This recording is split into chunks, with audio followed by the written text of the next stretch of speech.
5월은 가정의 달입니다. 5월 5일은 어린이날이고 5월 8일은 어버이날입니다.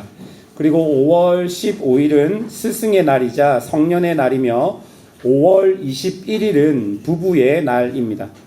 5월 21일인 부부의 날은 상대적으로 다른 날보다 덜 알려져 있지만 이 날은 둘이 서로 결혼해서 하나의 부부가 된다는 의미로 21일 날로 지정된 국가공인 법정 기념일입니다. 오늘 본문 31절에 보면 사람이 부모를 떠나 그의 아내와 합하여 그 둘이 한 육체가 된다라는 말씀과 부부의 날의 취지가 일치합니다. 왜냐하면 이 날의 최초 제안자가 월간 가정문화 대표 건제도 목사님이기 때문입니다. 이 날은요, 1995년부터 민간에서 부부의 날 운동으로 전개되어서 2007년 5월에 국무회의에서 법정 기념일로 공식 지정되었습니다. 성경은 가정의 가장 기본적인 요소를 부부로 설정하고 있습니다. 그러니까 가족 중에 언약 관계로 가장 중요하게 여기는 관계가 부부라는 말입니다. 조금 강력하게 이야기하자면 이 관계는 부모와 자녀도 침범할 수 없는 관계입니다. 그래서 어찌 보면 부부 관계가 정상적이어야지만 자녀와의 관계 그리고 부모님과의 관계도 정상적일 수 있는 것입니다. 그래서 오늘은 5월 가정의 날을 맞이하여서 어린이에 대한 설교, 어버이에 대한 설교보다는 가정의 가장 기본적인 요소, 부부에 대한 내용을 오늘 본문을 중심으로 한번 살펴보도록 하겠습니다. 첫 번째는 부부에게 하나님께서 주신 명령입니다. 오늘 우리가 읽었던 본문의 핵심 구절은 21절입니다. 다 함께 21절 읽어보겠습니다. 그리스도를 경외함으로 피차 복종하라. 여러분, 여기서 피차 복종하라는 것은 서로 복종하라는 의미입니다. 이 구절은요, 에베소서 5장에 보면 오직 성령의 충만함을 받으라라고 5장 18절이 이야기합니다. 그 성령의 충만함을 받은 사람들이 어떻게 사느냐? 바로 서로 복종하며 살아가는 사람이다라는 의미로 사용된 것입니다. 여러분, 성령 충만과 복종은 무슨 의미가 있을까요? 성경이 기록된 시대를 한번 생각해 보십시오. 복종은 누가 누구에게 하는 것입니까? 힘 없는 사람이 힘 있는 사람에게 하는 것이 복종입니다. 이 복종이라는 단어를 살펴보아도 아래에 두다, 줄을 맞추어 배열하다라는 의미를 가진 군사적 용어입니다. 상관의 명령에 따라서 부하를 정렬시키는 그 단어에서 유래된 것이 바로 복종이라는 단어입니다. 만약 여러분 이 복종이라는 단어를 가정에서 사용한다면 그 시대에 어떤 느낌이었냐면 법적으로, 사회적으로, 경제적으로 절대적인 권한을 가진 아버지에게 아내도 혹은 자녀도 혹은 집안의 노예도 복종해야 한다라는 의미로 사용된 것입니다. 이것이 그 시대의 보편적인 사회 질서이자 구조였습니다. 그런데 여러분, 21절은요, 이 복종이라는 단어를 그냥 사용하지 않고 복종이라는 단어 앞에 어떤 전제를 두었습니까? 서로라는 단어를 함께 사용합니다. 그 시대 가장인 아버지와 남편에게는 자녀와 아내에게 복종할 의무가 전혀 없었습니다. 그런데 하나님의 백성이며 성령이 충만한 사람들은 그렇게 하지 않아도 되지만 그 사회적 통념을 뛰어넘어서 어떻게 하라고요? 서로 복종하라고 명령하는 것입니다. 그리고 21절에 이 사용된 복종하라는 단어를 문법적 구조로 보면 자발적이라는 의미가 포함되어 있습니다. 그래서 21절의 말씀이 우리에게 요구하는 것은 하나님을 믿는 사람은 그 시대의 사회적 통념적인 사고를 뛰어넘어서 하나님의 법으로 살아야 하는데 그것이 권위자가 아래 사람을 지배하고 정복하는 것이 아니라 서로 함께 자발적으로 마음으로 복종할 수 있게 되는 관계를 맺으라 라는 이야기인 것입니다. 여러분, 이게 어떻게 가능할까요? 어떻게 아무 권한도 없는 남편은 복종할 권한이 없어요. 그런데 성경은 서로 복종하라는 말이죠. 남편이 아내에게 뭐 해야 된다는 거예요? 복종하라는 거예요. 그 시대 개념에서는 이게 굉장히 개혁적이고 도전적인 말입니다. 여러분, 이게 어떻게 가능할까요? 오늘 본문을 보면 권위를 두 가지로 설명합니다.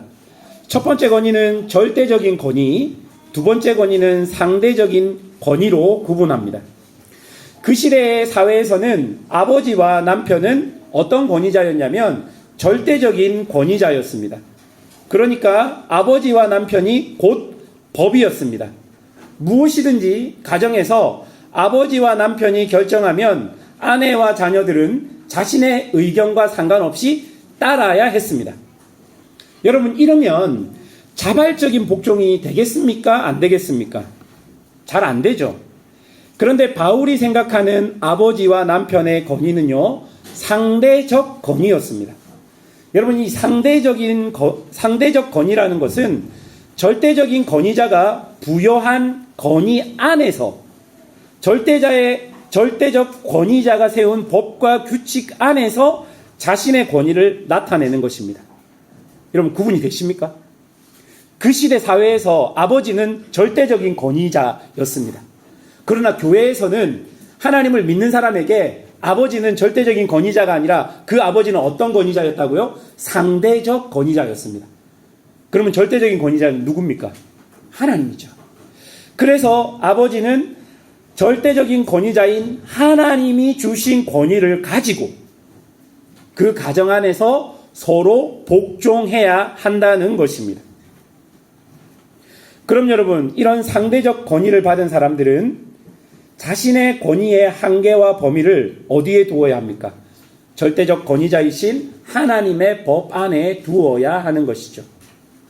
하나님께서 그 권위를 통해서 하나님의 통치와 다스림이 그 권위 아래에 있는 사람들에게 보여지도록 해야 되는 것이 상대적 권위자들의 역할이었습니다. 이렇게 되므로 아버지와 남편의 권위는 절대적인 것이 아니라 상대적 권위가 되었고, 그들은 그리스도를 경외함으로 서로 복종할 수 있었습니다. 이것이 그 시대 사회와 그 시대의 교회가 다른 점이었습니다. 그렇다면 서로 복종하는 것이 구체적으로 아내와 남편들에게 어떻게 적용되었는지 살펴봅시다. 두 번째, 아내에게 이야기하는 것입니다. 22절입니다. 다 같이 읽어보겠습니다. 시작. 아내들이여 자기 남편에게 복종하기를 주께 하듯 하라. 여러분, 이 구절을 원어로 보면 복종하라는 동사가 없습니다. 그래서 문법적으로 보면 21절에 복종하라는 동사를 연장하여서 번역하고 있는 것입니다. 그렇기 때문에 이 구절에서 복종하라는 말은 앞에 복종하라는 의미와 똑같이 어떻게 복종하는 겁니까? 자발적으로, 존중함으로 복종하라는 의미입니다. 그러면서 그렇게 복종하라고 말하는 이유를 23절에서 뭐라고 이야기하냐면 그리스도께서 교회의 머리됨과 같이 남편이 아내의 머리가 된다라고 말하고 있습니다. 여러분, 아내 여러분, 여러분의 머리가 누구라고요? 말하기 싫어요. 남편이라고 성경이 이야기하고 있습니다. 아멘이십니까? 예, 남편분이 아멘하셨습니다. 예. 여러분, 여기서 이 머리됨이라는 이 단어는요, 대표성을 의미합니다. 대표성. 그 시대에 사회적으로 여성들은 남편이라는 보호자가 있어야지만 여러 활동이 가능하였기에 그 시대 관점으로 보면 남편은 당연히 아내의 머리됨이었고 그 모든 것에 모든 사람들이 동의했습니다. 예전에 제가 부목사 때 여러분 사우디아라비아에도 한인 교회가 있어요. 한 2개 정도가 있는데 사우디아라비아에 이제 목사들 청빙할 때 공고가 뜨거든요. 공고가 뜨는데 일시적으로 공고가 뜹니다. 공고가 탁 뜨고 바로 팍 지워버려요. 근데 그때 딱 본 사람이 이제 지원을 하는 거예요. 근데 제가 봤어요. 그래서 우리 아내에게 우리 중동으로 한번 향해 볼까? 근데 거기 여러 조건들이 있었는데 어떤 조건이 있었냐면 사우디아라비아를 알아보니까 예전에 지금 말고요. 지금은 조금 열렸습니다. 뭐 남성분들도 여성분들도 운전도 하고 그렇게 하는데 그때만 하더라도 여성이 이렇게 외출을 나갈 때 남편과 같이 나가지 않으면 밖에 나갈 수 없는 거예요. 아, 이해가 되십니까? 예. 그리고 그 사우디아라비아 항공을 딱 타고 가면 그 공항에 내리기 전에 그 땅을 밟기 전에 여성들은 다 뭘로 입어야 됩니까? 검은색 옷, 전체를 다 가리는 검은색 옷을 외국인도 입어야 돼요. 그리고 그렇게 가야 돼요. 외국인들이 사는 그 빌라촌 벗어나는 것은 여성들에게는 허락되지 않았습니다. 제가 보니까 너무 좋은 동네더라고요. 그래서 저희 집은 딸이 셋이었어요. 그래서 이야 이거 너무 좋다. 너무 좋다. 근데 아내가 반대했습니다. 네. 바로 이게 남편의 머리됨이에요. 네. 지금 우리는 그런 사회는 아니지만 아직까지 이슬람적으로 좀 강력한 지역들은 전통을 고수하는 지역은 그런 지역들이 있습니다. 그런데 여러분 성경은요 그냥 남편이 아래의 머리가 된다라고 여기서 끝나지 않고 남편의 머리됨을 어디까지 발전시키냐면 그리스도와 교회의 관계로 발전시킵니다. 그리스도께서 교회의 머리됨 같다라고 말합니다. 이게 무슨 뜻이냐면요. 에베소서 4장 7절에서 16절까지에 그리스도께서 교회의 머리됨이 무엇인지를 우리에게 설명해 주는데요. 두 가지 역할로 설명합니다. 먼저는 필요한 모든 것을 제공한다라는 의미가 있습니다. 그리스도께서 교회의 머리 된다는 것은 머리 대신 그리스도께서 교회에 필요한 모든 것을 제공한다라는 의미가 있고요. 두 번째 의미는 그 교회를 이루는 성도들을 그리스도께서 뭐 해내시는 분이에요. 자기를 내어주어 구원하시는 분이다라는 의미가 있는 것입니다. 이 두 가지 역할이 교회의 머리 대신 그리스도의 역할입니다. 그러니까 남편이 아내의 머리 된다는 것은 그들을 보호하고 성장하기 위한 희생과 섬김이 필요하다는 것이고 그리스도처럼 무조건적인 복종을 교회에게 요구하는 것이 아니라 자신이 먼저 섬김과 희생을 통해 모범을 보여주고 그들이 자발적으로 존중하며 복종할 수 있도록 만들어 주어야 한다라는 의미가 남편이 아내의 머리됨의 의미입니다. 여러분 여기에는 또 어떤 전제가 있냐면 자발적으로 거절할 전제도 있다라는 것입니다. 만약 남편이 억압적으로 아내에게 복종을 강요할 때 그리고 남편이 그리스도의 모범을 따르지 않을 때 여러분 사회적으로는 그럼에도 불구하고 절대적인 권위자인 남편에게 무조건 복종해야 하지만 성령으로 충만한 교회 공동체 성경은요 그렇지 않아도 된다라고 말합니다.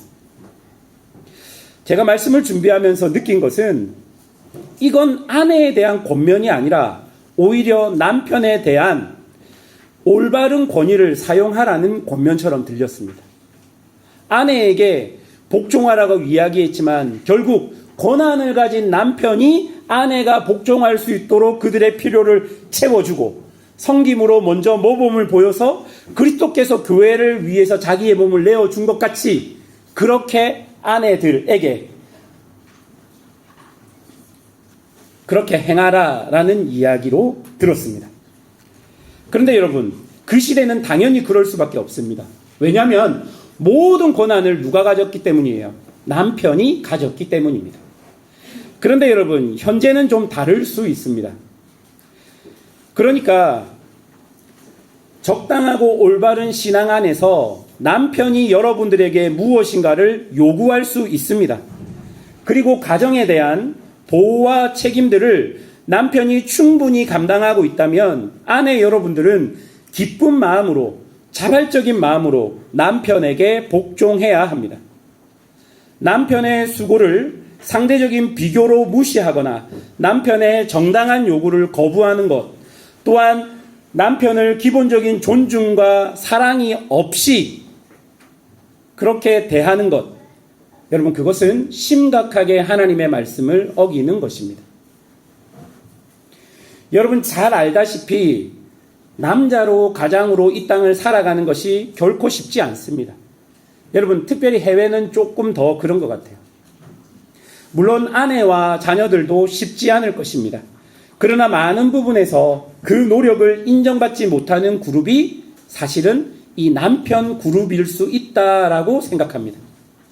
우스갯소리로 아이가 좋은 대학을 가기 위해서는 꼭 필요한 것이 남편의 무관심이라는 우스갯소리가 있습니다. 그런데 어느 순간은 이것이 웃음으로 넘길 수 있지만 직장 생활로 스트레스가 가득한 남편에게 이 말은 한편으로는 서글픈 소리가 될 수 있다는 것이죠. 그렇기 때문에 사랑하는 여러분, 여러분의 남편들을 잘 관찰하십시오. 그리고 잘 바라보십시오. 그리고 남편이 수고로움으로 자신의 모든 것들을 가정을 위해 감당하고 있다면 그 남편이 여러분들에게 요구하는 것은 여러분들이 복종할 의무가 그리스도 안에서 있는 것입니다. 아멘이시죠? 네, 아멘을 안 하는데요. 예, 그것이 오늘날 아내여 여러분들이여 남편에게 복종하라는 이 바울의 권면일 것입니다. 수고하는 남편들에게 힘이 될 수 있는 아내가 되시길 주님의 이름으로 축원합니다. 아멘. 세 번째로 남편에게 오늘 말씀이 요구하는 것이 무엇인지 한번 보겠습니다. 25절을 한번 보십시오. 25절 같이 읽어보겠습니다. 남편들아 아내 사랑하기를 그리스도께서 교회를 사랑하시고 그 교회를 위하여 자신을 주심같이 하라. 여러분 여기서 사랑하라라는 동사가 있잖아요. 이 동사는 현재 명령으로 쓰여졌습니다. 현재 명령이라는 의미는 지속과 반복이라는 의미가 포함되어 있습니다. 그리고 이렇게 지속적으로 사랑할 때 어떻게 사랑하냐면 그리스도께서 교회를 사랑하신 것처럼 자신을 내어주어 그들을 살린 것처럼 사랑하라라는 말입니다. 하나님께서는 권위를 가진 남편, 모든 책임을 가진 남편에게 무엇을 요구하냐면 아내를 사랑하라고 요구하는데요. 이 사랑을 어떻게 표현하면 제일 잘 표현할까? 그리스도께서 교회를 사랑하신 것을 어떻게 표현하면 제일 잘 표현할까? 생각하다가 한 단어가 생각났습니다. 바로 무조건 사랑하는 거예요. 우리가 보통 하나님으로부터 조건 없는 사랑을 받았다라고 말합니다. 여러분들은 아무 조건 없이 하나님의 은혜로 구원을 받았습니다. 바로 이것입니다. 이유가 없습니다. 그냥 내 아내니까 나와 언약으로 묶여 있으니 내가 할 일은 무조건 뭐 해주는 거예요? 사랑해 주는 것입니다.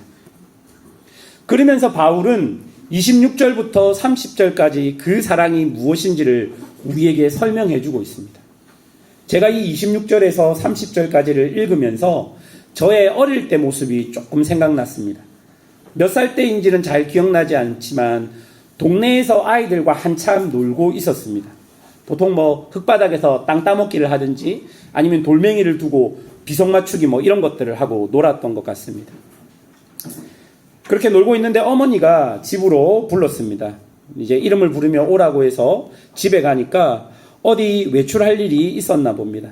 어머니께서는 자기 손에 물을 묻혀서 제 얼굴을 팍팍 씻겨 주셨습니다. 그리고 이게 손을 코에 대고 흥해 막 이렇게 하셨습니다. 밖에서 놀면서 묻은 더러운 먼지와 코가 시꺼먼한 것들 이런 것들을 다 깨끗하게 씻어 주셨습니다. 그리고 다시 옷도 깨끗하게 입혀 주셨습니다. 집에 돌아온 지 10분도 안 되어서 더러운 저를 외출 나갈 수 있을 정도로 깨끗하게 해 주셨습니다. 여러분 27절을 보십시오. 자기 앞에 영광스러운 교회로 세우사 티나 주름 잡힌 것이나 이런 것들 없이 거룩하고 흠이 없게 하려 하심이라. 여러분 영광스러운 교회로 세우사 여러분, 이 말이 그 무조건적인 사랑을 잘 표현한 말인 것 같습니다.